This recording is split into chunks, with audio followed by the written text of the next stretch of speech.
A few weeks ago, I was up in the North Georgia mountains. I was perusing the aisles of a really quaint general store. They sold mostly jellies, jams, and dips, and they had about 85 flavors of each. My eyes lit up.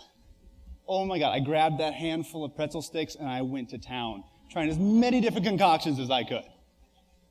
After about 15, I was starting to feel a little nauseous, and I was freaking out because I had 240 more concoctions to try. As panic gripped my soul, I fled with nothing more than a sense of guilt for having not bought anything. But the other day, I was at a wine tasting. They had 6 wines. I tried them all, found the one I liked, and bought a few bottles. Now, psychologists call this the dilemma of choice. And it's the principle that when presented with too many options, we just shut down and choose nothing. You know, everyone from startups to restaurants, except for the Cheesecake Factory, limit purchase options to drive higher sales. But what most people don't realize is that this principle of constraint also applies to the world most associated with total uninhibited freedom, the world of creativity. Now, Adobe did a survey, and they found that only 50% of people consider themselves creative. But every single one of you had crayon drawings hanging on the refrigerators of your parents for everyone to praise. We were all artists when we were 4 years old. But somewhere along the line, we lost that childlike confidence that we could do anything. We saw amazing works of art. We read books that changed the way we looked at ourselves and other people. We heard bands that changed the world. And it's true. To create masterpieces like these, it takes a tremendous amount of talent and time. According to Malcolm Gladwell, about 10,000 hours of time.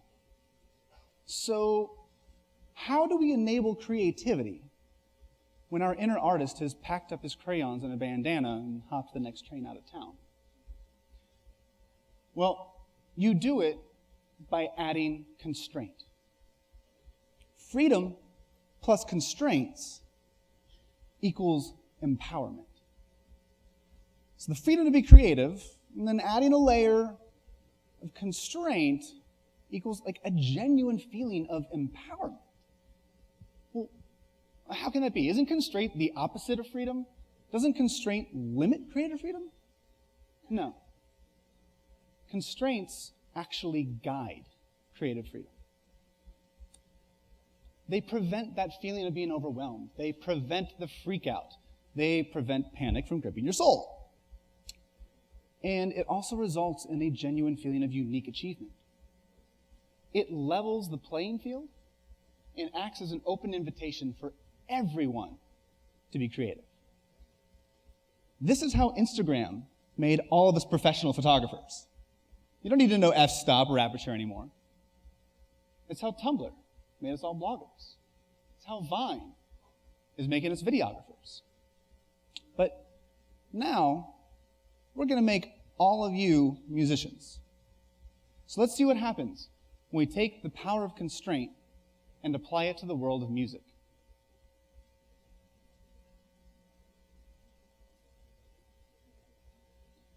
This is mashupdj.com.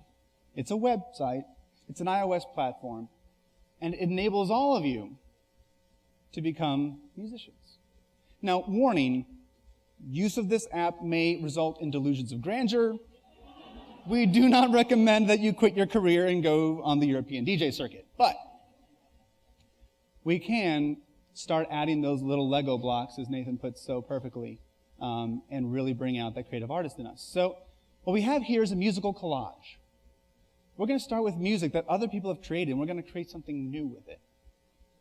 So we've got a classic. Speaking of freakouts, we've got Le Freak by Chic. Everyone knows this riff. All right.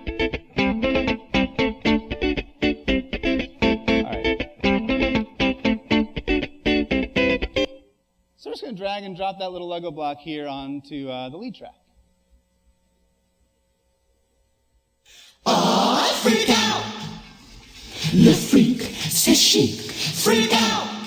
All right, we need some drums, and we've got the drums from Le Freak, but I want something different. So let's look at this guy, Theophilus London. Warner's been promoting him a lot. He's got some really cool beats. It's a little intense. We're going to save that for the second column. We'll start with something a little more chill at first. And then let's go back to the lead here.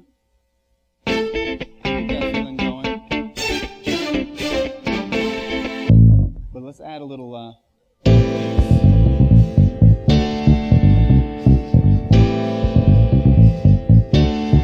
I ain't go back down to no man. I'm gonna say Aldo, that's Kohan. I don't battle, I ain't go back. All right, let's see. I want to go back to this little freak hook.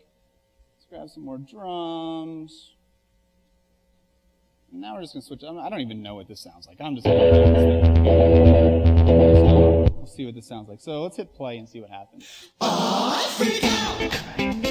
Le freak, c'est chic, freak out. I ain't go back down to no man. I'm gonna say Aldo, that's Kohan. I don't battle, I program. Can't wait to confirm.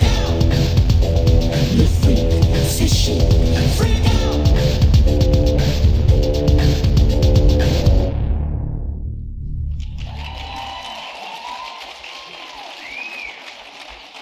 Thank you. So in seconds, you can create something that you've probably heard at clubs and you think it's really hard to do. Well, it's not, is kind of the magician pulling back the veil here. And Mark was right. Artificial intelligence is catching up and it's enabling you to be even more creative. So when you make your creation, you share it to the stream and you're greeted by hundreds of other people who think that they should be famous. And you can check and see what they've created. When you find something that you like, you're one step away from actually digging deeper and seeing how they made their work. And then you can tweak it yourself. So let's see. This person took Passion Pit and Pete Townsend. This should be interesting. Let's see what they came up with. Lick my love, open the door. Lick my love, open the door. Lick my love, open the door. Lick my love, open the door to your heart. I like it, but it needs drums. What the heck? They're not putting any drums in there. So let's see.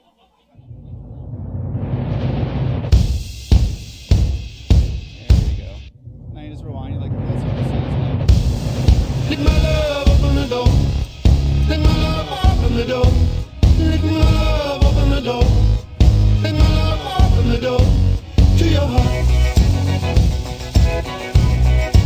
So if this wasn't easy enough, we decided to give you this giant mashup button. And you can just hit this thing until your heart's content. We will algorithmically program the song for you. The funny part is you'll still feel just as powerful.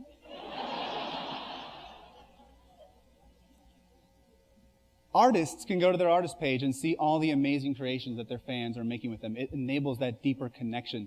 And what's beautiful is that fans will actually build something and then post it on to that band's Facebook page and say, here, I made this for you. Like, it's a gift. It may sound like crap, but it's a gift. And I love you. Our biggest power user in the first month after launch made over 200 mashups. I'm a songwriter. I've been making music for a long time. I've barely made 200 songs in my life. And this dude did it in a month. And I'm used to using tools like this. You can't really make things quickly with that. It's a lot of buttons, a lot of knobs. Massive learning curve. So the beauty part is that it doesn't matter if you're using this. It doesn't matter if you're using Mashup DJ. Everyone is an artist. Everyone is creative. And we're just going to continue to have more and more tools that enable that. And I cannot wait to see what people come up with when they add that layer of constraint to the top of it. So I'm going to leave you guys with something I made when I was waiting around in the break room. So thank you for listening. Freak out. Le freak, c'est chic. Freak out. I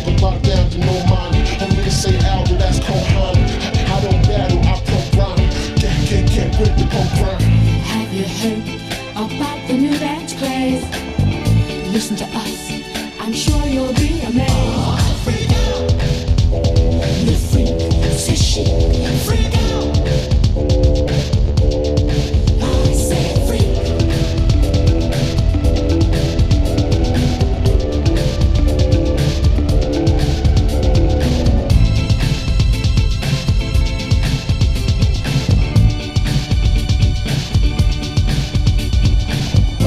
London, first name Theophilus, Theophilus, Theophilus. Last name London, first name Theophilus, Theophilus, Theophilus. Don't stop now, keep testing me, and you can talk your shit but have to check for me. And if your whole team for lounge deserve the dead pop, but tell them they can get off. I heard your head cocked. Thank you all for listening.